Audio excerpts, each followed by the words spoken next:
านอาจารย์ท่านพระครูอภิวัฒนวิกรมรองเจ้าคณะอำเภอดอยหล่อผู้อำนวยการสถานีวิทยุมวลชนคลื่นสีขาวเพื่อชาวประชาเจ้าวาดวัดปากสังเจริญผู้ดำเนินรายการเสียงธรรมแสงอรุณและรายการอูจาภาษาธรรมวันนี้อัดเสียงยังไม่เห็นป่ะทางครูบาอาจารย์พระมหาเถระพระเถรานุเถระพระสังฆพระสงฆ์องค์เนนเจ้าจุกรูปจุกองค์ด้วยความเคารพอย่างสูงสุดยิ่งครับผมสวัสดีเจแล้วก็ขอแสดงความนับถือลุงแหนนพ่อน้อยหนุ่มผาจ้อคนรูปหล่อโดยขอเจริญพรคณะสัตยาญาติโยมศรัทธาสาธุชนคนดีเฮาทุกท่านวันนี้เสียงแหบหนึ่งวันนี้รายการสัพเพเหระปกิณกะธรรมะคนรุ่งไกลแจ้งรายการเสียงธรรมแสงทองก็มาปะกับคณะสัตยาญาติโยมตามปกติของวันอาทิตย์ถ้าวันอาทิตย์ก็จะต้องปะกันกับตนตัวเก้ากับผมอาตมาภาพสามเณรรักปัญโยนานวัดสันเมืองตำบลหนองล่องอำเภอเวียงหนองล่องจังหวัดลำพูนก็มาเป็นผู้รับผิดชอบดำเนินรายการ ตั้งแต่เวลานี้เป็นต้นไปตี 3ไปจนถึงตี 4 เกิน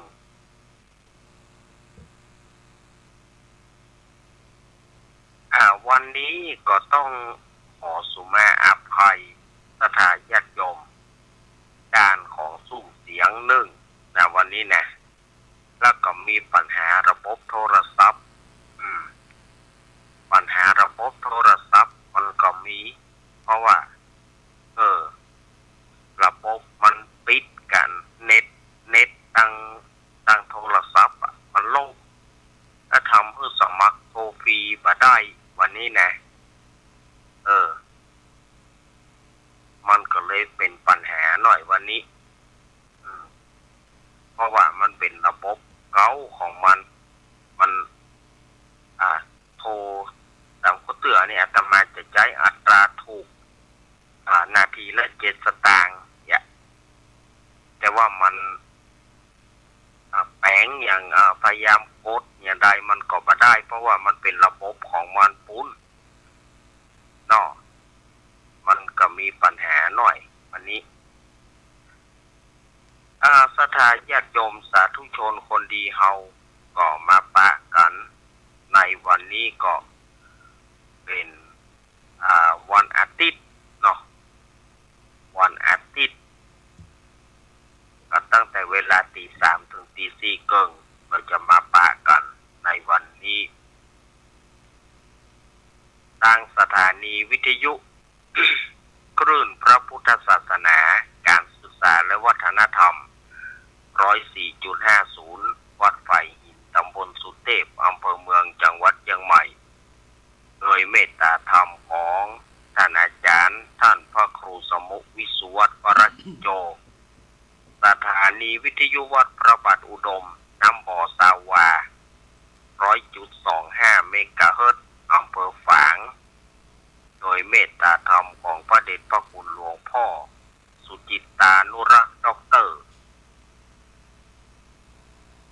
ท่านอาจารย์จำเริญโชติธรรมโมสถานีวิทยุห้วยตองซักเรดิโอ 98.75 เมกะเฮิรตซ์ตั้งอยู่วัดห้วยตองซักตำบลขวางเปาอำเภอจอมทองจังหวัดเชียงใหม่โดยเมตตาธรรมของหลวงพ่อวาปีวรมานิตกับท่านอาจารย์ชวริต ชยวังโสสถานีวิทยุมนต์เสียงธรรม 106.25 เมกะเฮิรตซ์ตั้งอยู่วัดบุพารามตำบลจ้างเคิ่งอำเภอแม่แจ่มจังหวัดเชียงใหม่โดยเมตตาธรรมของพระเดชพระคุณหลวงพ่อมงคลวิสิทธิ์เจ้าคณะอำเภอแม่แจ่มแล้วก็ท่านปรัชญ์อุทัยทั้ง นีวิทยุชุมชนคนเหนือเขื่อนบ้านดงดำอำเภอฮอดสถานีวิทยุแดนดินถิ่นล้านนาบ้านหงงัวอำเภอสันปะตองจังหวัดเชียงใหม่โดยคุณยมรุจิสมบัติเงาคำสถานีวิทยุแม่วางเรดิโออำเภอแม่วางสถานีวิทยุบ้านแป้นเรดิโอบ้านแป้นอำเภอเมืองจังหวัดลำพูนสถานีวิทยุสีคำเรดิโอจังหวัดน่านสถานีวิทยุชุมชนคนเมืองลี้โดยพ่อครูเสน่ห์จีนาจันทร์สถานีวิทยุ นิกเนียวเรดิโอห้างหุ้นส่วนจำกัดอนุสรณ์เรดิโอตั้งอยู่บ้านจงตำบลต้งกวาวอำเภอเมืองปานจังหวัดลำปางสถานีวิทยุเรดิโอเน็ตเวิร์กทั้งสองคลื่นของจังหวัดลำปางและก็สถานีวิทยุวิทยาลัยสงฆ์นครลำปาง 106.50 วัดปุญญวาสวิหารโดยพ่อครูดร.จิรศักดิ์เงาคำจิรศักดิ์ปันลำนี่ก็คือสถานีวิทยุต่างๆที่รับสัญญาณในเวลานี้แล้วก็น่านฟ้าเรดิโอของคุณโยมรุ่งนิรันดร์ปันดอนตองเนาะอันนี้ก็คือสถานีวิทยุต่างๆที่เปิดรับลิงก์สัญญาณในวันนี้มาปะกันวันนี้เป็นเจ้าของวันอาทิตย์เป็นเจ้าของวันอาทิตย์ที่18พฤษภาคมพุทธศักราช2568เดือน8เหนือ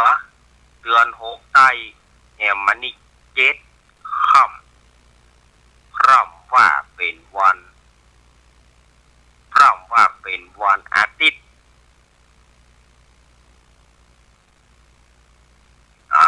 เมื่อมาปะกันแล้วขอเฮือกลัดแล้วเสียเวลาไหว้พระก่อนเนาะกราบพระพร้อมกันกราบ1กราบ2กราบ3อะระหังสัมมาสัมพุทโธภควาพุทธังภควันตังอภิวาเทมิกราบสวากขาโตภควตาธัมโมธัมมังนะมัสสามิกราบสุปฏิปันโนภควโตสาวกสังโฆสังฆังนะมามิกราบกราบพระเรียบร้อยศรัทธาญาติโยมก็เข้ามา สู่สาระต่างๆวันนี้ที่จะเอามามาจ๋าศรัทธาญาติโยมก็คือวันพรุ่งนี้ก็ถือได้ว่าเป็นวันสำคัญแต่วันหนึ่งของพี่น้องชาวพุทธเราวันพรุ่งนี้เพิ่นฮ้องว่าวันหัตถมีปูจาซึ่งจะเป็นวันพระราชถ้าอู้ถึงวันถวายพระเพลิงศพขององค์สมเด็จพระสัมมาสัมพุทธเจ้าก็คือว่าเป็นวันเผาศพของพระพุทธเจ้าซึ่งในวันหัตถมีเนี่ยเป็นวันที่เขาเพิ่นจะปากันนำสรีระร่างกายขององค์สมเด็จพระสัมมาสัมพุทธเจ้าประชุมเพลิงหรือว่าถวายพระเพลิงโดยพระอินทร์เป็นผู้ที่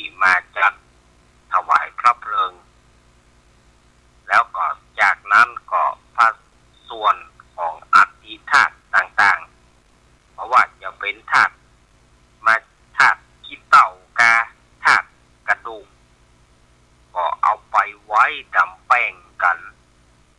ไปคนละที่คนละต่างอันนี้ถือว่าเป็นวันถ้าคนดีๆเฮานี่ศรัทธาญาติโยมอย่างครูบาอาจารย์เนาะอย่างครูบาอาจารย์ตั้งแต่องค์สมเด็จพระสัมมาสัมพุทธเจ้าหรือว่าพระอัครสาวกหรือว่าพระสาวกพระอรหันต์ถ้าเปิ่นมรณภาพไปหรือว่าเปิ่นได้ล่วงลับดับขันไป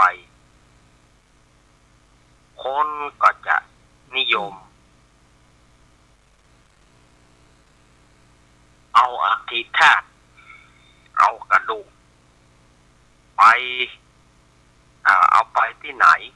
เอากระดูกไปเก็บไว้เอาเป่งพระธาตุ เอากระดูกไว้ไปแบ่งพระธาตุโอ้อยู่ที่ไหนก็เอาไปแบ่งพระธาตุสร้างพระธาตุกันสร้างปูไว้ศรัทธาญาติโยมแต่ถ้าอย่างเฮานี่ปุถุชนคนอย่างเฮานี่กระดูกเขาก็บ่ให้เอาไว้นะปุถุชนอย่างเฮานี่กระดูกก็บ่ให้เอาไว้สมัยตะก่อนเอาใส่หม้อเนาะกระดูกนี่นะเก็บกระดูกแล้วเอาใส่หม้อไว้เอาใส่หม้อแล้วฝังดินไว้ถ้าหม้อแตกก็มันได้ไปเกิดคนสมัยตะก่อนเพราะว่าถ้ามันหม้อแตกเมื่อใดก็มันจะได้ไปเกิดบ้านแต่ก่อนเปิ้นอย่ามาเอาหม้อสุกนะหม้อสุกหม้อเผาแล้วเปิ้นอย่ามาเอาหม้อดิบหม้อที่ปั้นแล้วก็ตากแห้งไว้แล้วก็เอาไปใส่กระดูกเอาไว้เอาไปฝังดินไว้รอหม้อมันพั่วมันก็จะไปเกิด แต่สมัยบัดเดี๋ยวนี้มันเป็นเรียกว่าบ้านที่เต็มในบริเวณป่าช้ามันก็บ่มีที่สำหรับจะฝังกระดูกเนี่ยจะได้ก็เอาแป้งบอกไฟจี้ขึ้นบนมันไปแตกบนฟ้าปุ่นต้มมันไปแตกบนฟ้าปุ่นนั่นมันได้ไปเกิดโวยๆว่ะเขาว่า แล้วก็บางที่บางแห่งพวกก็เอาไปลอยอังคารลอยอังคา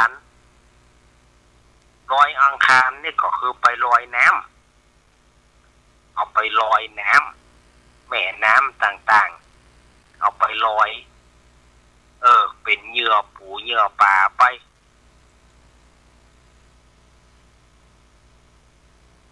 ส่วนว่าจะมีคนถามว่าท่านอาจารย์เขาเอาไป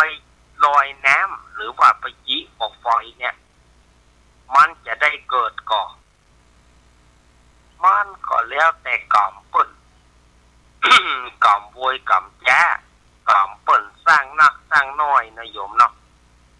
อันนี้ตอบเพื่อโยมสบายใจนะกรรมเปิ้นสร้างมานักกรรมเปิ้นสร้างมาน้อยกรรมเปิ้นสร้างมานักเปิ้นก็บ่ได้เกิดเตื้อกรรมเปิ้นได้สร้างมาน้อย เปิ้นได้สร้างแต่อดีตชาติมาน้อยแล้วก็ชาติที่เปิ้นตายไปแล้วเปิ้นชาติที่เปิ้นอยู่กับเฮานี่เปิ้น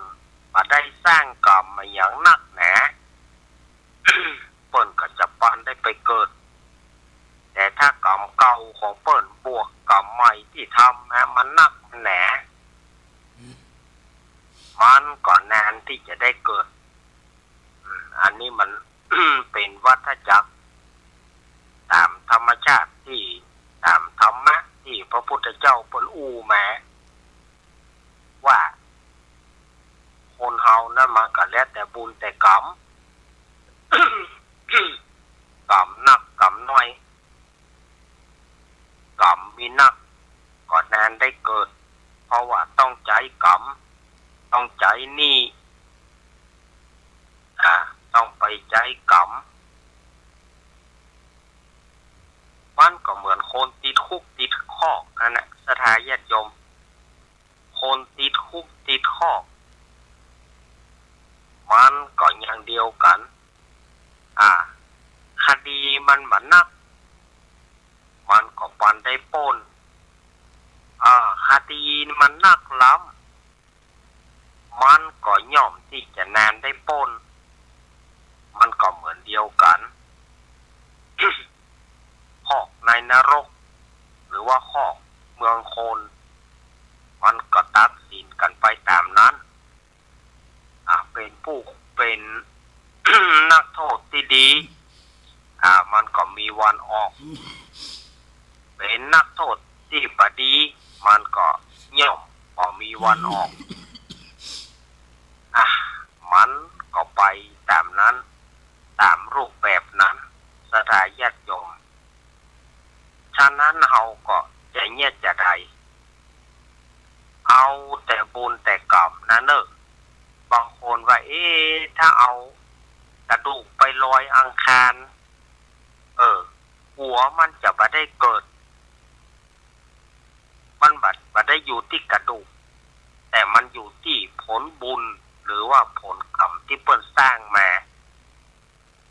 กระดูกนั่นมันเป็นแค่ชิ้นส่วนที่เผาไปแล้วมันก็เป็นกระดูกจะเอาไปไว้อย่างไรแต่ก่อนเปิ้นเอาฝังไว้กาเปิ้นเอาเป็นกูกาเนี่ยแป่งกูเอากูไว้เวลาเดือนจีปีใหม่เอามาสละสลง แต่สมัยเดียวนี้มันบ่มีที่มันบ่มีที่ที่จะมาแปลงมันบ่มีที่ที่จะมาแปลงกูแล้วเอากระดูกฝังไว้มันบ่มีที่ที่จะเอาใส่หม้อดินฝังไว้มันก็จำเป็นที่จะต้องป่าลอยอังคารป่าเอาลอยอังคารก็จีขึ้นบนฟ้าแต่มันจีแล้วมันจะขึ้นสวรรค์เลยค่ะอาจารย์มันเป็นความเชื่อสถาญาติโยมมันเป็นความเชื่อที่ว่าเอาจีแล้วมันจะขึ้นบนฟ้าพุทธเทวไม่ไปเป็นเทวบุตรเทวดาแต่ก็เฮาก็บ่อาจจะรู้ได้ว่าเปิ้นขึ้นไปก็มันตกลงมามันก็เฝ้ามันเสี่ยงแล้วมันตกลงมันก็ต้องตกลงมามันก็เหี้ยก็หายยาหยาดไปตกลงมาเป็นปุ๋ยผงธุรีสู่ดินอย่างเก่าแต่ว่าจะได้ไปเกิดบนฟ้าหรือไม่นั่นน่ะมันก็ขึ้นอยู่กับกรรมที่เปิ้นมีอยู่กรรมเก่ากรรมใหม่นะญาติโยมคนเฮามันก็อยู่ที่กรรมบางคนเกิดมาเป็นจะได้เสียองค์ค่ะ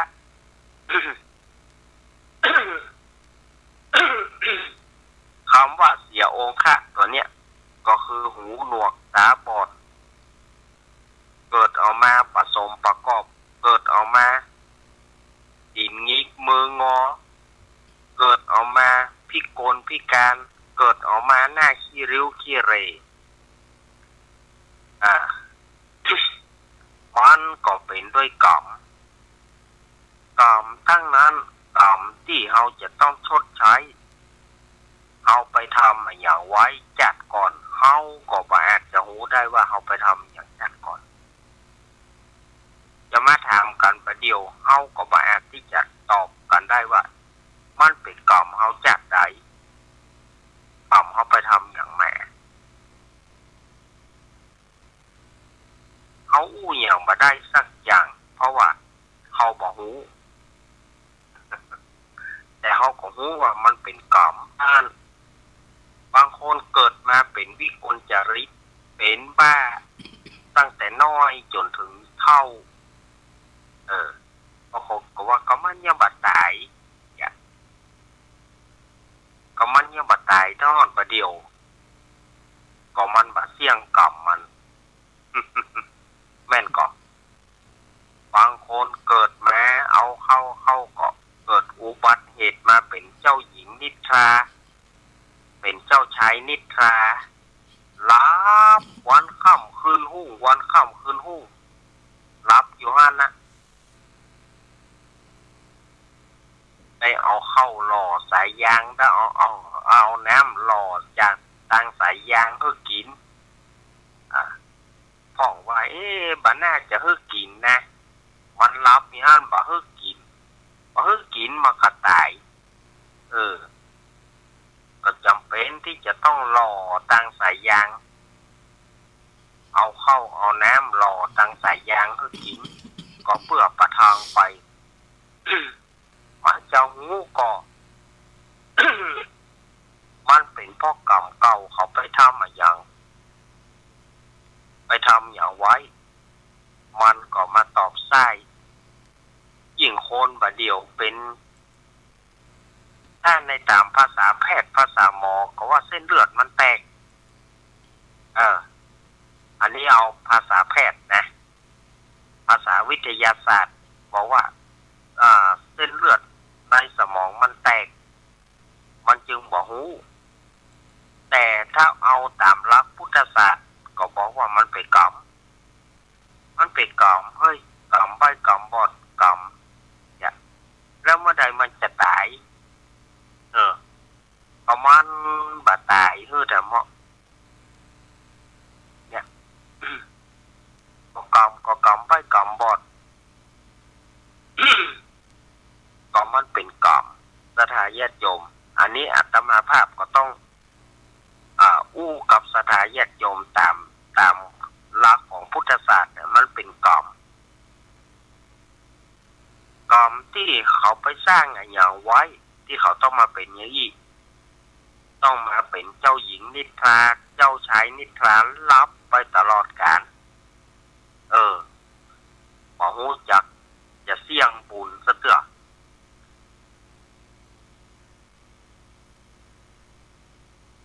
เนี่ย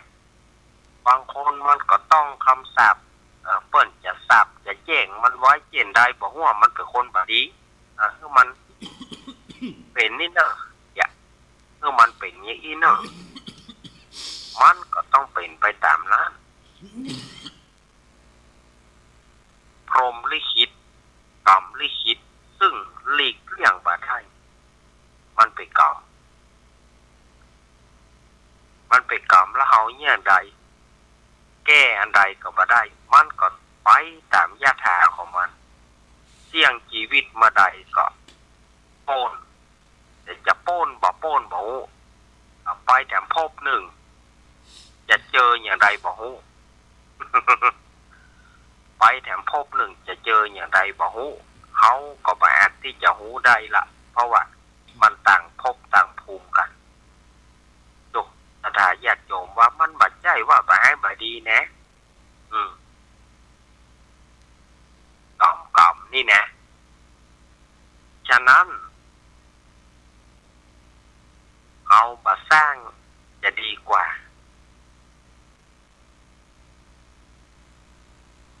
บางคนโอ้ยเจ็บแข้งเจ็บขาเนี่ยมันเป็นเพราะกรรมทั้งนั้นยามหนุ่มได้กบมาได้เขียดมาหักขา ได้กบมากว่ามันไปหักขามันไปไหนก็เพื่อว่าสมัยแต่ก่อนนี่เอามาเลี้ยงชีวิตเลี้ยงตัวเก่าเลี้ยงครอบครัวสมัยก่อนเฮามันบัดได้หูกึดไปถึงขนาดนั้นว่ามันจะเป็นกรรมตัวแม่ไปหาขาเปิ้นเข้ามาหูมาละเจ็บปวดแข้งปวดขาเจ็บปวด คนก็ไปว่าโรคกระดูกพรุนกระดูกมันแตกกระดูกมันร้าวเนี่ยไปหาหมอเพื่อเขาวินิจฉัยอย่างนั้นนะตามที่เปิ้นเรียนมาเปิ้นก็จะว่าเป็นโรคนั้นโรคนี้โรคเกาต์โรคเกาต์โรคกระดูกเปิ้นก็ให้ยาปฏิชีวนะให้ยามาตามที่เปิ้นเรียนมาเปิ้นก็เอายาตกยาเมื่อตกยาแล้วก็มากินแล้วจะดีกับดีว่าไปทำอย่างหนึ่งสถานญาติโยมถ้ามันถูกยามันถูกมันก็จะทุเลาเบาบางมันก็จะก้อยหายไปอันนี้ก็แสดงว่ากล่อมมันบอกปอหายถ้าอย่างใดก็ได้เปิ่งทางวิทยาศาสตร์ก็ได้เปิ่งทางพุทธศาสตร์ก็ได้นั่งสมาธิกรรมฐานอย่างใดก็บ่หายอันเนี้ยมันเจอกรรมนักเข้ามามันเจอกรรมนักสารพัดสารเพสถาญาติโยมคนเฮายามหนุ่มเฮาบ่ได้กึดยามหนุ่มเฮามุ่งหาเลี้ยงครอบครัวเลี้ยง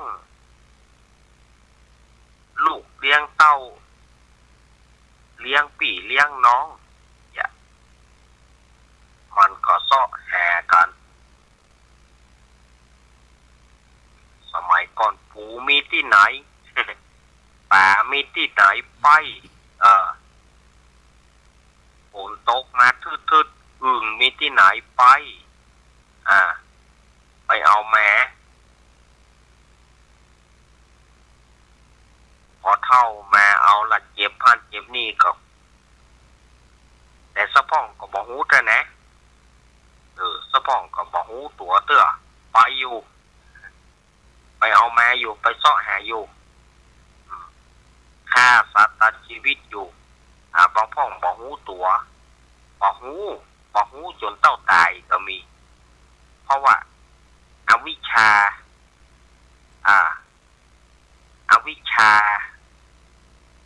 กรรมเก่ามันมาบดบังคือเขาลืมตัวลืมใจพยามารมาสิงใจเหมือนกันเรียกว่าพยามารมาสิงจิตสิงใจเหมือนกันคือหลงคือลืมคือปักกึดไปตังดีความชั่วมันเข้าบดบังกรรมบังตาก็ทำให้เงียบไปอยู่ฆ่าสัตว์ไปเรื่อยๆยามฝนตกมาก็ไปเสาะอยู่ไปเสาะอึ่งเสาะหยังมาเนี่ยมันก็คือความบ่รู้อวิชชามันหนาอวิชชามันติดหนาเข้าไปจิตใจคนเฮานี่มันก็เลยหนาไปติ๊กมันบ่สามารถที่จะมันบ่สามารถจะแก้ไขได้ถ้ามันอย่างอีเขาจะสังเกตบางคนเนี่ยการเท่าก็ยังบ่ยังบอกว่าพ่อยังบอกเข้าวัดเถียก็เขาเอาสวนฮื้อนะท่านจำเป็นจำเป็นต้องบกดินสิ่งต่อไปก็จะไปบกกันอย่างล่ำเหลือก็อายุปอดต่อใดละก็ใหญ่ๆมันเขาละเนี่ยมันเป็นอวิชชามันติดมันเรียกว่ามันติดหนาถึงใจเพราะว่ามันบ่ได้กึดไปตังดีเลยเพื่อจักนำอย่างใดก็ได้เปิ้นจักนำเข้าสู่ตังดีมันก็ว่าบ่ใจก็จะเข้าไปหาตังตุกอยู่ดีนั่นนะจะจักเข้าตังดีก็จะไปตุกอันนี้ก็อิดนะเพราะว่าคน นี่มันเกิดมามันบ่เหมือนกันบางคนก็มีบุญได้เป็นตู้เป็นพระบางคนมีบุญได้เป็นตู้เป็นพระก็อยู่มาอันนี้ก็บุญจากตู้พระเพิ่นบ่มีเพิ่นก็ซิกเป็นน้อยเป็นแหนนก็ไปประกอบอาชีพบางคนก็เป็นน้อยเป็นแหนนซิกออกไปเลยอวิชชากรรมเก่ามันมาเข้ามาบังบดบังบอกเข้าวัดแถมแล้วจังวัดแถมแล้วดูถูกดูหมิ่นวัดแถมแล้วหาว่าก็ซิกมาก็เพื่อว่าใกล้วัดนั่นแหละพอไปแถมแล้วมาทำบุญทำมันยิ่งใหญ่ทำผูกไหนเขาไปได้อ่านพ่อบางคนเป็นนานหลวงก็นะคำว่านานหลวงเนี่ยบางคนเกิดเป็นตุหลวงเจ้าวัดมาก่อนไปเจ้าว่ายังดูถูกดูหมิ่นต่อวัดต่อวาก็มีอวิชชามันเข้าครอบงำจิตใจหลงลืมไปกินเหล้าจนปดเท่ากินเหล้าแล้วก็ไปแฮอยู่กับละอ่อนไปเฮฮาปาร์ตี้อยู่กับละอ่อนล้วนหัววันดีคืนดีไปตาตีกับละอ่อนเพิ่นว่าป้อแหนนอุ้ยแหนนอย่าไปเยี่ยอย่างนั้นน่ะตัวเก่าก็ผ่านมานักแล้วลูกมาถ้ามาสอนแฮอยู่มาเท่าไหร่นานมันเป็นอย่างนั้นนะที่เอาไอ้ก็เปิดมาเฮ้ยกูนี่ก็สมกับเขาว่ากะฮะเนี่ยมันบอกเป็นอันนำละกับโคตรจำแล้วว่าหาว่าเปิ้นว่าสู่เขาดูถูกดูหมิ่นก็ตัวไปอยู่กับละอ่อนแล้วก็ไปวอแวกับละอ่อนละอ่อนมันก็ด่าสวนขึ้นมาเนี่ยพ่อเป็นอย่างอวิชชามันมาบดบังจิตบดบังใจบดบังตัวบางคนอาตมาเคยได้ยินมานักต่อนักบางคนเนี่ยอย่างที่อาตมาว่าเป็นน้อยเป็นแหนนดูถูกดูหมิ่นวัดเนี่ย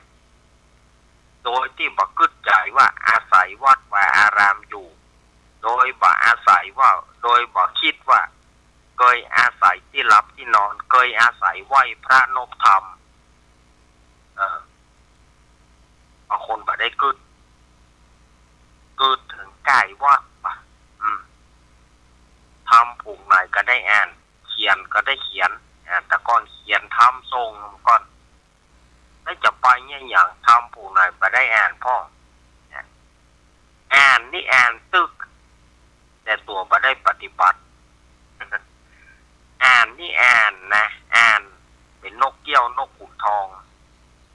แต่ว่าบ่ได้ปฏิบัติตามในเนื้อธรรมที่อ่านเปิดมานี่มนเนอร์เตะยาจบละแล้วไปละก็มาก็ได้อ่านแกเขาว่าก็ได้กับเขาก็ได้อ่าน แม่นก่อแม้แต่ตัวอาตมาจะว่าก็ได้ทำปุ่งไหนเขาก็ได้อ่านแต่อ่านแล้วเขาปฏิบัติตามในธรรมนั้นก็ไม่ได้ปฏิบัติตามธรรมนั้นอ่านไปให้มันโป้นเหียเปิดนิมนต์ก็ไปอ่านเหียเปิดนิมนต์ก็ไปอ่านไปเตะเปียไปอ่านมักกะอ่านเนี่ยแต่บ่เข้าถึงธรรมว่าธรรมพวกนี้เปิ้นว่าอย่างธรรมพวกนี้เปิ้นมีความหมายว่าจะใดมันไม่ได้คิดข้อนี้แหมละก็คืออ่านที่มันผ่านเตะที่มันผ่านไปเตะแล้วก็แล้ว มาได้ปฏิบัติตามในเนื้อธรรมที่เทศไปอันเนี้ยแล้วก็มาอวดเธอเปิดว่าทำพวกนี้ฮะก็ได้อ่านทำพวกนี้ก็ได้เขียนก็ได้อ่านได้เขียนแต่ตัวบ่ปฏิบัติตามก็เลยทำให้บ่ฮู้ไปกันใหญ่บ่ฮู้ไปกันใหญ่บางทีเราอ่อนไปถามวิแนนข้ออัดข้อธรรมเนี่ยเป็นอย่างไรฮะบางทีตอบเราอ่อนมาได้ก็มีบางทีตอบเราอ่อนไปมาได้ก็มีฉะนั้นก็ศรัทธาญาติโยมเฮามันทำบุญทำทานเอาไว้คนเฮาเนี่ยทำบุญทำทานเอาไว้เตอะอย่างที่อาตมาว่าไปกุเตือนั่นนะก็ต้องไปรอโจกรอลาบรออย่างมีถ้าใดเฮาก็ทำบุญไปแต่ว่าได้รางวัลที่1เนอะอันเดียวก็จะเอารางวัลที่1มีการมีงานอย่างก็จะเอารางวัลที่1พอบ่ได้ดังใจด่าเพื่อเทวดาเอาเข้าลามเพื่อสวาลามเพื่อพระเจ้าวุ่น เนี่ยถ้าบ่ได้แล้วผ่านนะคนเอานี่นะบ่ได้แล้วผ่านลามไปเปี่ยวผีสางเทวดาด่าไปลามเปี่ยวพระเจ้าหาว่าสารูปพระเจ้าบ่ช่วยนั่น ก็เปิ้นอยู่ของเปิ้นดีๆนั่นนะศรัทธาญาติโยมเปิ้นก็อยู่ของเปิ้นถ้าจะอู้ไปแล้วเฮาไหว้เปิ้นเพราะสารูปของเปิ้นมีแต่ตัวจริงเปิ้นนั่นน่ะวิญญาณของเปิ้นนะเปิ้นปรินิพพานไปเมินแล้วถึง 2,568 ปีแล้วแต่ตึงวันนี่เขาไหว้ฮูกเหมือนเปิ้นไหว้ฮูกปั้นฮูกเหมือนเปิ้นด้านแต่แล้วก็ญาติโยมจะเอาอย่างอันมาได้ก็เดือดดา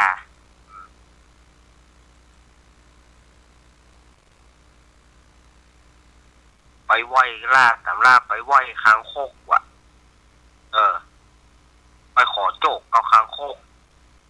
ไปขอโจกจะได้เอาแป้งไปผูกท้องเปิ้นเอาแป้งไปใส่ท้องเปิ้นแล้วก็ขูดอย่าสดาญาติโยมว่า ขูดท้องเปิ้นแล้วก็บอกว่ามันมีเลขนั่นนะเลขนั่นนะ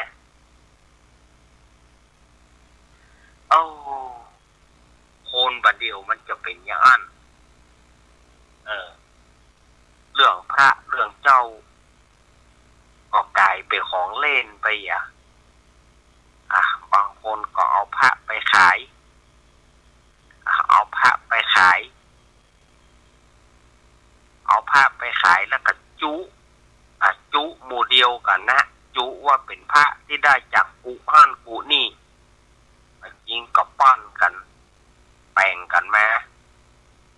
พอมันเป็นหูปพระนี่ไปก็แค่ได้กันเนาะจะแปลงมาเท่าใดกันอย่างมันเป็นดินที่เอาเปิ้นเอามาปั้นพระ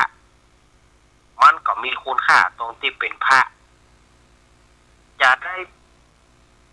ปลุกเสกหรือไม่บอกละมันเป็นพระก็คือไหว้กันไปเนี่ยแล้วก็ต่อกันไปกับไปขายเอาราคากันนะพระเป็นของก้าของขายพระเป็นของเล่นไปก็มีบางคนเนี่ยมาไหว้ไปชอบไปไหว้ปีกล้วยที่มันออกผิดปกติกากล้วยที่มันออกผิดปกติกาไปไหว้หมู8 ขาไปไหว้หมา2 หัวไปไหว้อย่างสะปะที่มันแปลกประหลาดนะไปไหว้เพื่ออย่างขอโจก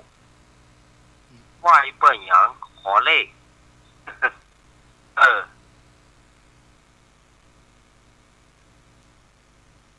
ในบัดเดียวเนี่ยในทางพุทธศาสนาเฮาเนี่ยการที่คนที่จะนับถือพระมันบ่ให้มีแต่ไปนับถือสัตว์นับถือสิ่งกันไปไหวนั่นไหวนี่กันไปพอบ่ได้ดังใจก็ได้เอาเข้าด่าเปียวฟ้าด่าเปียวฝนด่าเปียวซับปะฝนตกนักก็ด่าเทวดาแกล้งฝนตกน้อยมันบ่มีฝนก็ด่าเทวดาแกล้งก็เปิ้นจะหูกับเฮาก็อันใดก็สถาญาติโยมอันใดก็ว่าบ่ดีอยู่กับวัดเข้าวัดเนี่ยนะพ่อก็เข้าวัดเนี่ยแม่ก็เข้าวัดเนี่ยพอถึงที่ตัวมีอายุนักก็เกียรติคือวัดว่าวัดนี่บ่สร้างศาลวัดนี่บ่ดีถามว่าพ่อหยังพ่อพระพ่อเนนนั่น จังพระจังเนนพอจังพระจังเนนก็เอามาป้อกับวัดบอกว่าวัดบ่ดีบ่ควรมาย่ำวัดนี้บ่ควรนับถือบางคนประกาศออกไปอย่ามานับถือศาสนานี้อย่าไปเข้าศาสนาอื่นเอาแย่งอย่างใดศาสนานี้บ่ดีมันมีข่าวประจำทุกเจ้าอย่างที่ได้ยินกันมาอย่างญาติโยมมานั่นโทรมาอีแม่กินแหนงได้ไปทำบุญอีแม่ทำบุญ30 กว่าปีอีแม่ไปทำบุญกับวัดนี้แต่มาเนี่ยอย่างอีแม่เสียใจ เอาเข้าก็จะโคดคือวัดบอกว่าจะไปโคดคือวัดเปิ้นก็คงเป็นศาสนาสำคัญวัดก็คือเป็นสถานที่สำคัญวัดเป็นสิ่งศักดิ์สิทธิ์แต่คนที่ทำบ่ดีนะมันเป็นตัวคนมันบ่ใจเป็นเพราะวัดแต่คนมาอาศัยวัดอยู่แล้วมาทำเลอะเทอะมันเป็นเรื่องของคนมันบ่ได้เกี่ยวกับวัดบ่ได้เกี่ยวกับศาสนาฉะนั้นญาติโยมควรแยกว่าจะไปโต้ศาสนาจะไปโต้วัดมันบ่ได้วัดทุกวัดเปิ้นเป็นวัดที่ดีอยู่แล้ววัดนี่เปิ้นเป็นอยู่ที่เป็นที่อยู่ที่ดีเหมือนกันอย่างเฮาอยู่บ้านนะคะอยู่บ้าน อยู่บ้านคุ้มเดียวกันบางคนก็ดีบางคนก็บ่ดีมันก็ย่อมมีเหมือนกันในวัดในวามันก็จะมีเปิ้นว่าวัดคือวัดจิตวัดใจที่มาอยู่คนจะดีหรือบ่ดีเนี่ยก็มาที่วัดเปิ้นฮ้องวัดจิตวัดใจฉะนั้นจะไปโต้วัดจะไปโต้ศาสนาบางคนโต้ศาสนาเนี่ยมันตึงบ่ดีศาสนาเปิ้นบ่ใจฮู้เรื่องวัดเปิ้นใจฮู้เรื่องพระพุทธรูปเปิ้นบ่ใจฮู้เรื่องแต่มันคนที่อาศัยวัดอยู่มันบ่ดีจ้าอันเขาต้องควรแยกออกบ่ควรนับถือลืมไปกินแหนงไปทำบุญกับวัดนี้มาแน่จะทำเลยไป โตดวัดเอาวัดมารวมกับตัวบุคคลเราต้องควรแยกเอาตัวบุคคลนะแม่แยกโยมแยกเอาตัวบุคคลออกแยกเอาตัวบุคคลมันต้องไปเอาวัดมาเกี่ยวแล้ววัดก็อยู่ของเปิ้นนั่นน่ะวัดก็คือวัดนั่นน่ะศาสนาก็คือศาสนาส่วนนั้นมันเป็นตัวของบุคคลบุคคลที่ทำบดี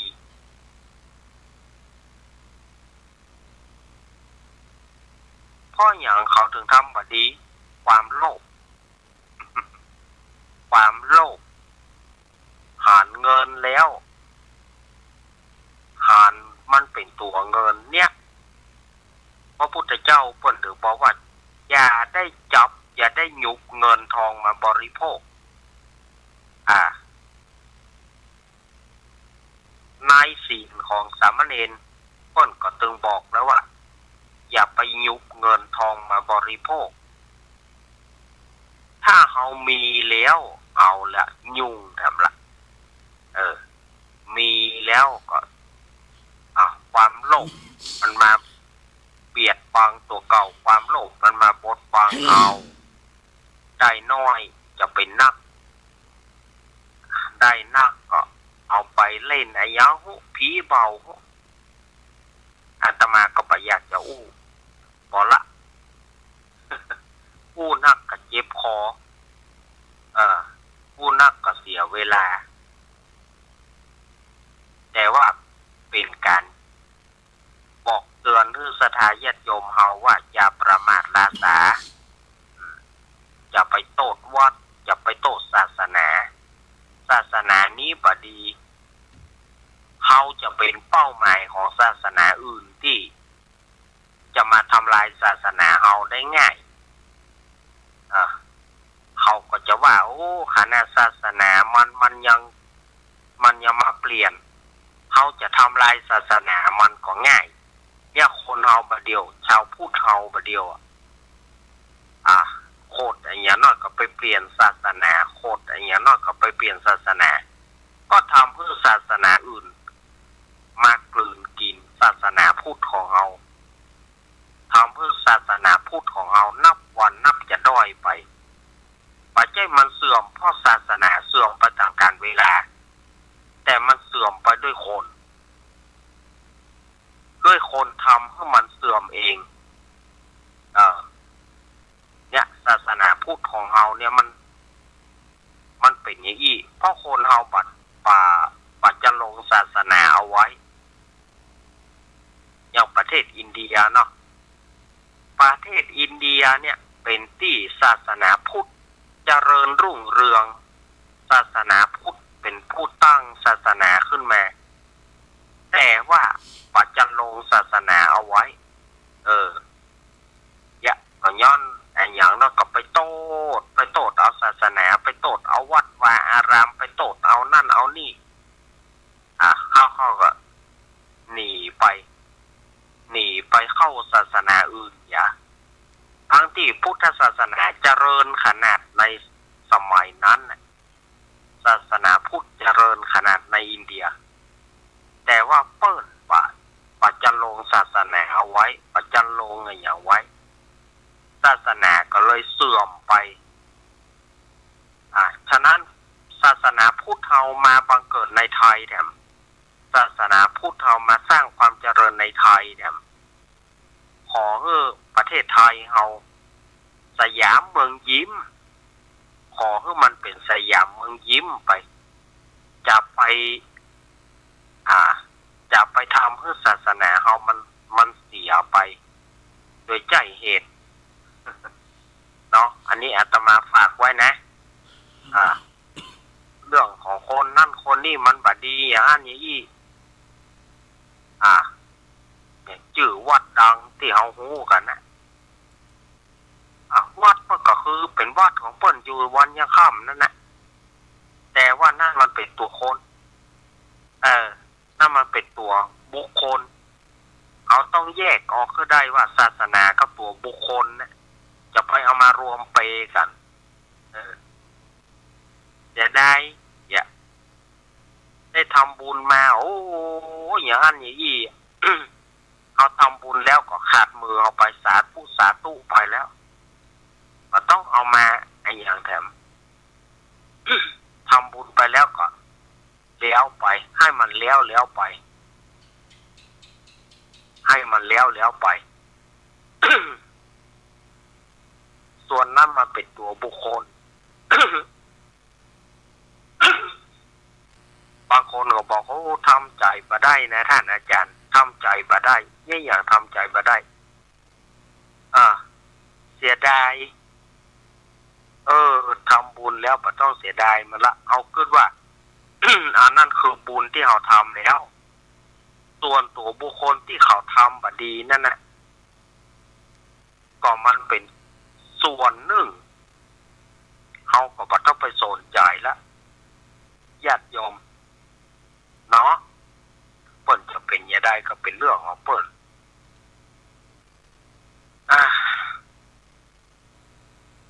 ส่วนมากคนเราจะมักจะเอามารวมกันอันนี้กับบดี โตนั่นโตนี่เทวดาฟ้าดินวะ ลาสำลา เปิ้นจนมาสร้างพระพุทธรูปมาถวายเปิ้นสร้างพระพุทธรูปมาถวายโปนประตกก็ด่าเป็นตาเปิ้นเอาพระเจ้าเนี่ยมาตานพระเจ้าแหลงพระเปิ้นก็อยู่ส่วนพระเปิ้นจะไปพระตัวนี้เอามาอยู่พระเจ้าตัวนี้เอามาอยู่ที่นี่แหลงไปว่าไปจ้วงจับพระพุทธรูปไปจ้วงจับเปิ้น เปิ้นถวายอย่างมาเอาเปิ้นป้อนมาอย่างอันเปิ้นมีเจตนาก็ว่าป้อนมาแล้วมันจะเกิดอาเพศพระเจ้าจะเกิดอาเพศมันบ่มีแต่คนเฮานี่ว่าไปสารพัดประโยชน์ว่าไปพระเจ้าก็บ่ดีอย่างก็บ่ดีโคตรวัดนี้เอาพระเจ้ามาอยู่มันแรง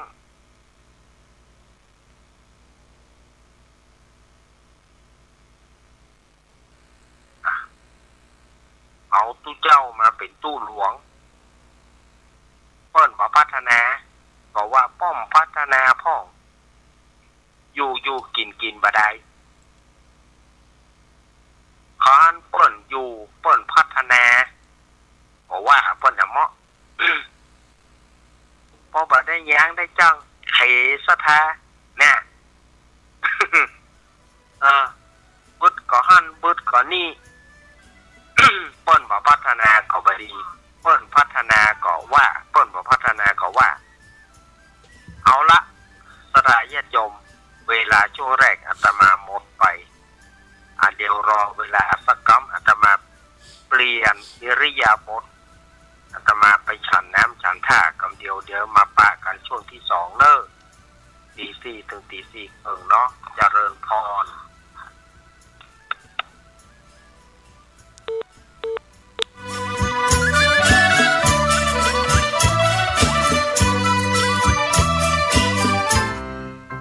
น้องๆหน้าหนาวนี้ไปแอวเหนือเฮาพักที่นี่บ่รีสอร์ทนี้ดีขนาดมีเครื่องทำน้ำอุ่นระบบแก๊สเอาไว้ให้พร้อมแต่ก็ต้องระวังเนอะเครื่องทำน้ำอุ่นระบบแก๊สมีคนตายมาหลายรายแล้วจะอั้นเลยกะอ้ายก็นึกภาพเอากะเปิดเครื่องทำน้ำอุ่นระบบแก๊สในห้องน้ำถ้าบ่มีพัดลมดูดอากาศการหมุนเวียนของออกซิเจนมันจะดีได้จะใดในเมื่อการเผาไหม้บ่สมบูรณ์ก็เกิดการสะสมแก๊สคาร์บอนมอนอกไซด์สูดดมเข้าไปมันจะไปจับกับเม็ดเลือดแดงและทำให้เม็ดเลือดแดงจับกับออกซิเจนได้น้อยลงเมื่อออกซิเจนเข้าบ่ถึงปอดก็จะยากให้คลื่นไส้เมาหัวหายใจยากจนถึงขั้นเป็นลมแล้วก็ตายได้โดยเฉพาะคนที่มีโรคประจำตัวเช่นโรคหัวใจโรคเลือดจางหอบหืดถุงลมโป่งพองโรคความดันโลหิตสูงซึ่งจะมีโอกาสสูงกว่าคนอื่นน่ากลัวขนาดเนาะมันก็บ่ถึงขนาดนั้นถ้าหารู้วิธี คือถ้าอาบน้ำด้วยเครื่องทำน้ำอุ่นระบบแก๊สบดีอาบเกิน10นาทีจะต้องเปิดพัดลมระบายอากาศหรือให้อากาศถ่ายเทได้ดีอันนี้ก็จะช่วยได้นักถ้าหมู่เฮาแค่หูข้อมูลเพิ่มเติมโทรสอบถามได้ที่กลุ่มสื่อสารความเสี่ยงและพัฒนาพฤติกรรมสุขภาพสำนักงานป้องกันควบคุมโรคที่1เชียงใหม่053-140-774-6หรือสาย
ระ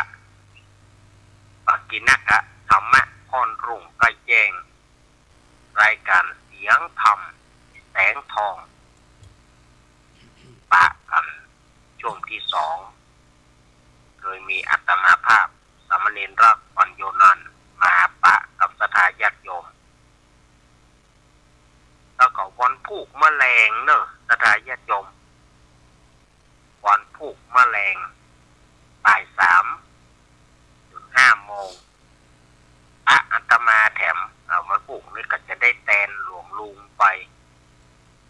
ตลอดจนถึงเช้าของวันอังคารตี 3 ตี 5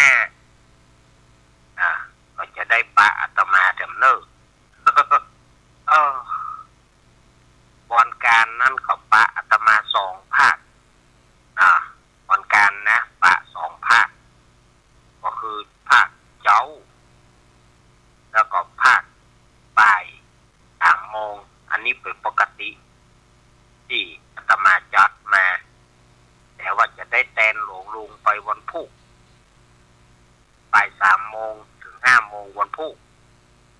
และก็ตี 3 ถึงตี 5วันอังคารอันนี้ก็พักนี้จะปากันเจือหน่อยเนาะรายการต่างวิทยุนี่นะช่วงนี้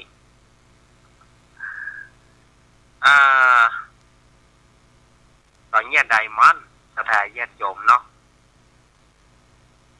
อาสาก็เปิ่งปะอาศัยปะจอมก็เปิ่งบุญจะใคร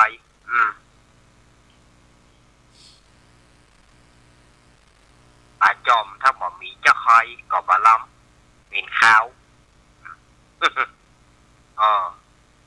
ปะจอมก็ต้องอาศัยจะใครทำให้มันหอมน้ำพริกก็ต้องอาศัยส่วนต่างๆมาประกอบถ้ามันมีส่วนประกอบมันก็บาลามมันก็ต้องมีส่วนประกอบ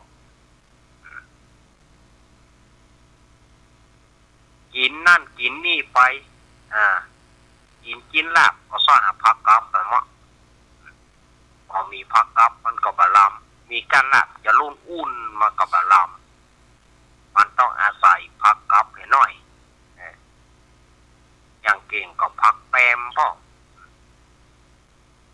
ผักแปมผักแอนอ้อผักหยังอย่างกะหล่ำกะลงกะหล่ำกับมันจะมีกะมันมากับบาลามกินกะผักก็บาลามมันก็ต้องอาศัยอันนั้นอันนี้เข้ามาประกอบกันเข้ามาผสมประสานกันเหมือนเขาอู้เนี่ยสถานญาติโยมเหมือนที่อาตมามานั่งอู้เนี่ยถ้าว่ามีกะคนอู้บ่มีคนฟังมันก็ไร้ความหมายมีคนฟังแล้วบ่มีคนมาอู้วิทยุมันก็ดับเนี่ยมันก็ต้องผสมประสานประกอบกันขึ้นมาผสมกันขึ้นมาม่วนหูบ่ม่วนหูฟังก็เข้าไปมันบ่ม่วนเขาก็มันต้องฟัง ไม่ก็มันบ่ม่วนสถานีมันไม่ใช่มีสถานีเดียวสถานีวิทยุมีเป็นโมสักที่สถานีปุ่นตอนนี้ตี 4ละเปิดกันหลายสถานีละเนี่ยสถานญาติโยมบ่ม่วนรายการนี้ก็หมุนไปมันจึงมีสถานีวิทยุปะเลอะป่าเต๋อแต่คลื่นของเฮาก็ยังมีคนฟังอยู่ไม่ใช่ว่าบ่มีคลื่นของเฮาเนี่ยคนฟังก็ปะเลอะป่าเต๋อยังเนี่ยมันก็ว่ากันไปเนาะมันก็ผสมประสานกันไปมีกับวิทยุไปตั้งอยู่ห้านเปิดกล่อมเปิดแต่เนี่ยใหญ่เปิดประได้อันมุนจะเปิดก็บ่เปิดก็บ่มีความหมายเปิดแล้วบ่มีไผฟังก็บ่ฮู้ว่าจะเปิดไปเนี่ยหยังมีคนฟังแล้วบ่มีคนอู้ก่อนนั่นแหมละมันก็ต้องเอามาศูนย์กันศูนย์แอนกันไปเต่าที่เวลามันจะเอื้ออำนวย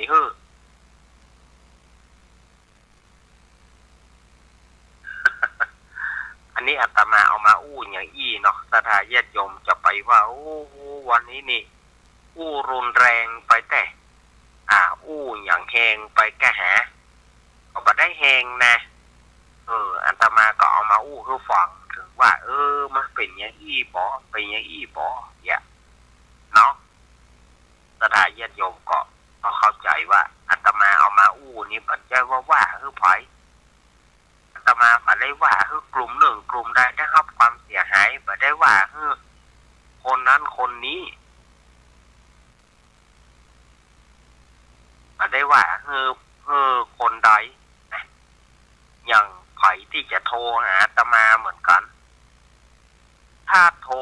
เอาเรื่อง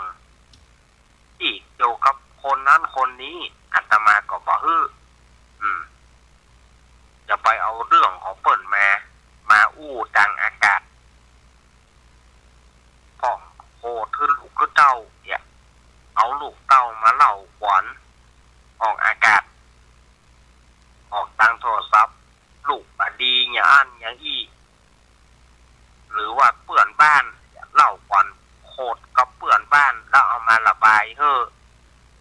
ออกสู่วิทยุอันนี้อาตมาก็ว่าอนุญาตเหมือนกันพ่ออย่างมันเป็นส่วนคนละส่วนกันแล้วผลกระทบมามันก็จะมาตกที่ผลกระทบมามันก็เดือดร้อนแล้วก็ในฐานะที่อาตมาเป็นผู้ที่จัดรายการกระเดียวผู้รักผู้ใหญ่เปิ่นก็จะด่าอาตมาแต่บอกว่า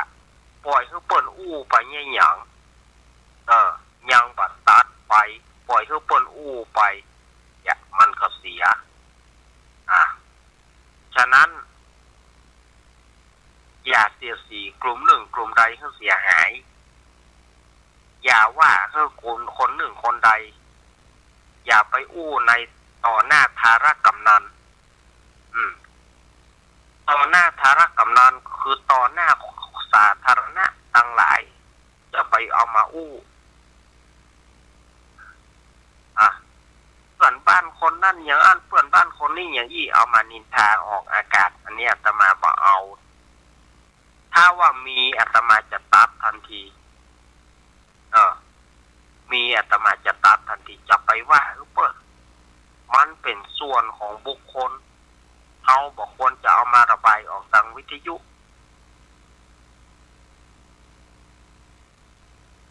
มันจะได้รับความเสียหายมันไม่ใช่เสียหายเฉพาะญาติโยมนี่ม่วนกันแต่ว่าคนที่จัดเนี่ยมันเดือดร้อน คนที่จัดมันเดือดร้อน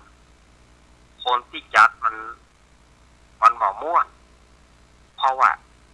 โยมเอามาอู้เนาะเฮาก็ไปแต่ว่าคนส่วนใหญ่เปิ้นฟังแล้วมันก็เอามาเล่านี่เอามาเล่าอย่างอี้ท่านยังปล่อยให้เปิ้นเล่าแต่มันก็จะมันบ่เป็นผลดีอย่างสักอย่างฉะนั้นก็อย่าเอาไอ้อย่างมาที่เฮาบ่ควรเอามาอู้ก็บ่ควรเอามาออกอากาศเอามาเล่าควันกันเนี่ยเอามาเล่าควันกันว่ามีอย่างคือเล่าลูกตัวเก่าเล่าลูกตัวเก่าลูกตัวบดีบดีกับมันลูกเขาเป็นก็ยิ้มดีกับมันลูกเขาเขาเพิ่งเปิ่นเกิดมาแล้วมันบดีกับลูกเขาแล้วหวังว่ามันจะดีให้เรามันซ้ำจังเราแหนะเนาะมันก็ซ้ำจังเราแค่เอาไปเล่าออกวิทยุออกอากาศสดาญาติโยมมาดีฟังบางอย่างเนาะบางอย่างบางอันก็ ฟังเอาเป็นสารคติที่อันใดที่มันดีออกก็ดีออกอันใดมันบ่ดีออกก็ควรเอาออกสดาญาติโยมเนาะอันนี้ก็แจ้งกับสดาญาติโยมไปวันพุธนี้เป็นวันพระวันศีลแห่งแล้วสดาญาติโยมวันพุธนี้เป็นวันแห่ง8 ค่ำนี่ก็วัดพระบาทตากผ้าเนาะวัดพระบาทตากผ้าก็เริ่มแล้วกันเนี่ยวัดพระพุทธบาทตากผ้ามันจะมีงานประเพณีส่งน้ำพระพุทธบาทแต่ก่อนนี่ม่วนนะไปเอี่ยววัดพุทธบาทตากผ้านี่นะสมัยก่อนไปทำบุญไปเอี่ยวพระบาทตากผ้าปะบัดเดียวนี่มันว่ามันครัว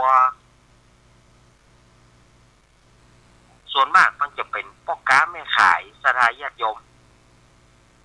เดียวไปเดี๋ยวปวดโทพ่อค้าแม่ขายมันนักลำไป ฮ้อนก่อฮ้อนก่อฮ้อนอากาศก่อฮ้อนเอาขึ้นไปสักการะบูชาพุทธบาทตากผ้า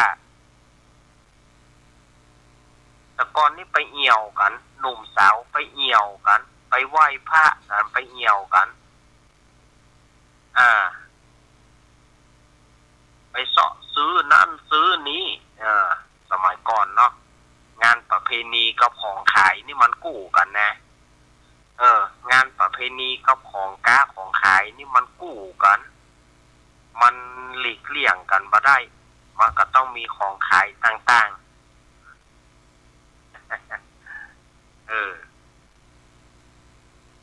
จากนี้ไปก็งานใหญ่ก็ยังมีมากับเดือนเก้าเปง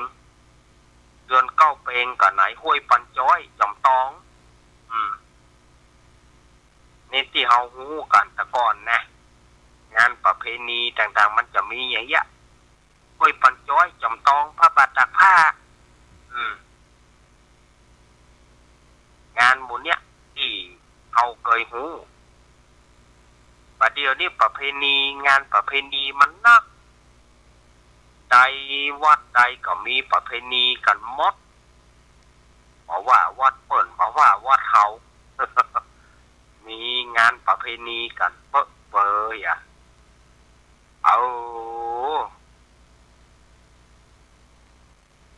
กันเนี่ยใดมันเนาะบัดเดี๋ยวนี้ก็เลือกที่เอี่ยวกันเลือกที่ไปกัน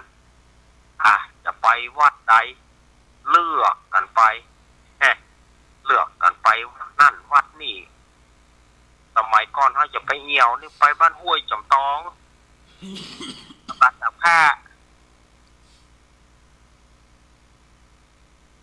ไปหมู่เนี่ยงานประเพณีบ้านห้วยกับจำตองวันเดียวกันไปจำตองก่อนแล้วขึ้นมาบ้านห้วยบางคนก็ไปบ้านห้วยปันจ้อยแล้วก็ลวดลงไปจำตองเตียวไปนะมีรถมีรางอย่างจะเตียวไปอย่างบ้านห้วยอยากบ้านห้วยกับพดออกไปเนี่ยไปจำตองพุ่นบางคนก็ไปจำตองเนี่ยก่อนแล้วก็ปิกมาห้วยปันจ้อยสมัยก่อนมันกับมาเดียวนี่เนาะมาเดียวมากับมีเดี๋ยวนี้พ่อค้าแม่ขายนี่ม่วนงานประเพณีงานประเพณีฮั่นเหาะขึ้นเหาะล่องมาเดียวก็ขอเฮือกาขึ้นขายของกาแม่นขายหมาเน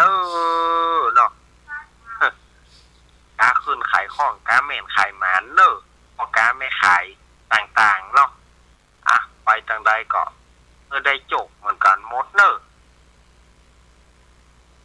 มาเดียวบอกว่าไปที่ไหนพ่อกาแม่ขายสมัยตะก่อนงานศพงานศาสตร์พอมีคนที่จะไปเอาของไปค้าไปขายบ้านศพบ้านศาสตร์มาเดียวนี่ งานบ้านศพบ้านศาสตร์มีสถานญาติโยม พ่อกาไม่ขายนักแบบโอ้ที่บ้านอัตมาที่วัดอัตมานี่นะเมื่อ2 วันที่ผ่านมานี่เขา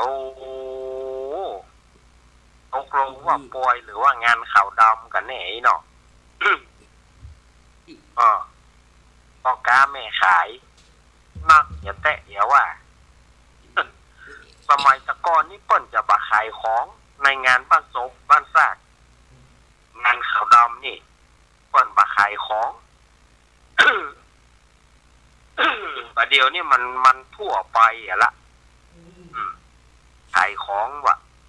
อย่างเก่งก็ต้องมีถั่วดินพ่องกาหน่วยปอไฟพ่องกาเอามาขายกันของต่างๆนานา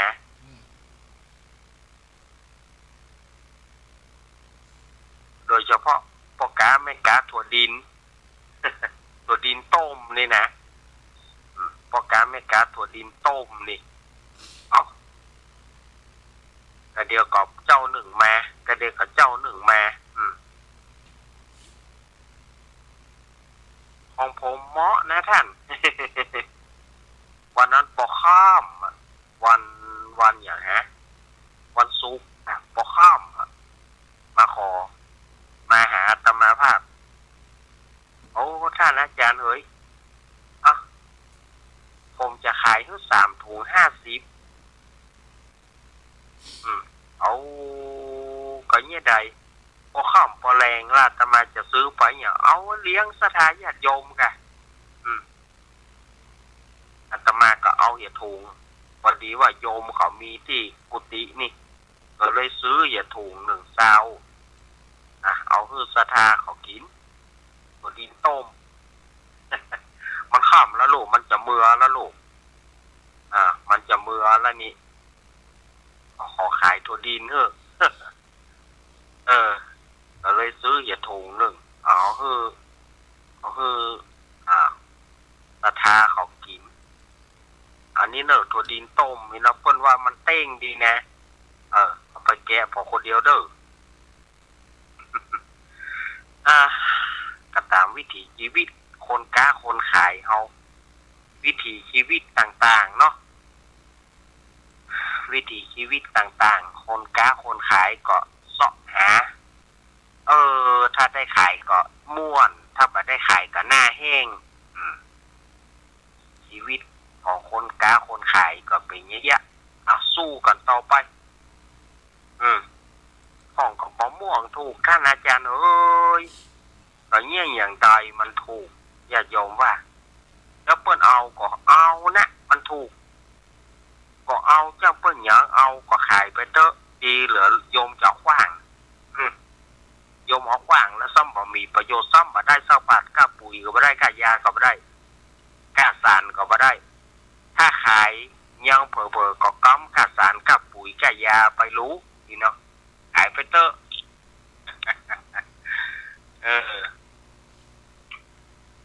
เหลือเวลาแถมมานักละอาตมาวางสายเนอโทรเข้ามาได้เลยเนอ0837611775โทรเข้ามาสถานญาติโยมที่จะโทรเข้ามาตอนนี้อนุญาตให้โทรเข้ามาแล้วเนอเวลามันน้อยเนาะโทรเข้ามาเลยถ้าใครจะโทรโทรจากันโทรเข้ามาเลยสายแรกเจริญปอนอาจารย์นี่ในคุณชีวิตเด้อแม่เพนฟังในหน้าว่าเจ้าแม่เนาะครับการกินในเด้อว่าจังสักนะครับกำลังใจดีๆจำเป็นเด้อขอบคุณขอบคุณแม่เพนคนสู้ชีวิตเจริญปอนวันซ้อนใหญ่น้อยกำปัจจุบันนะเจ้าคนจงยิ้มเจ้าดีแท้ดีบ่มีออกข่าวบ่มีเรื่องราวเป็นข่าววันนี้ออกข่าววันคำเอาออกทีวีสถานีว่าเป็นวันจริงเป็นข่าวตอนนี้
วันนี้เสียงบ่ค่อยดีนะแม่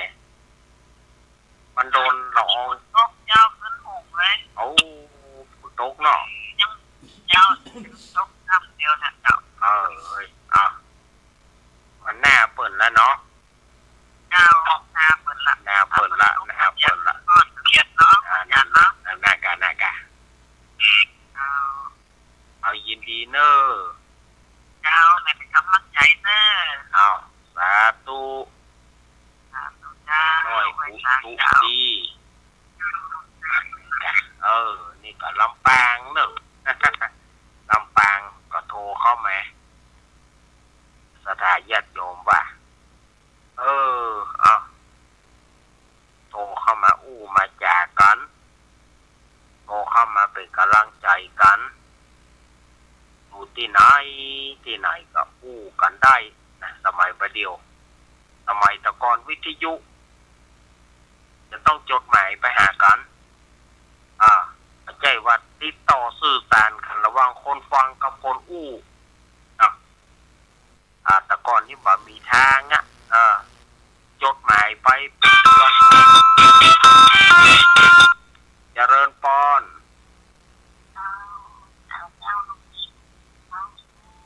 ครับโยมแม่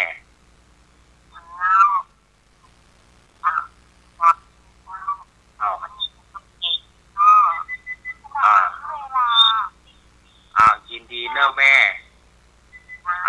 เวลาหมดก็ดีอาตมาภาพสุมาภัยเนอร์ที่ต้องตัดสายแม่เนาะเวลาอาตมาหมดลงเพียงซะอีก ต้องอำลาสถาญาติโยมต่อจากรายการนี้ก็ขอบคุณงานตะว่าเหี่ยมันบ่มีเวลาละมันงานส่วนละงานศพตะว่าอันนี้ก็มันบ่มีนี่เนอะต่อจากรายการนี้ก็จะเป็นรายการของพระเดชพระคุณหลวงพ่อท่านพระครูวรธรรมนาถวัดหนองเหียงตำบลสันติสุขอำเภอไดหลอจังหวัดเชียงใหม่อันนี้เพิ่นก็มีเพิ่นจะมาปกิณกะธรรมต่อจากอาตมานี้ตั้งแต่เวลานี้เป็นต้นไปโอกาสหน้าฟ้าใหม่ก็มาปะวันการเนอะวันการนี้ภาคเจ้าภาคแรงแล้วก็วันพุธนี้ภาคแรงวันพุธนี้ภาคแรงก็ปะอาตมา3 โมงถึง 5 โมงเนาะวันนี้ก็อำลาตะอีก่อนเนอะสถาญาติโยมอภิวาทนาสีริสานิจังวุธาปัจจยโนจตารโรธรรมทันติอายุวโนสุขังปะลัง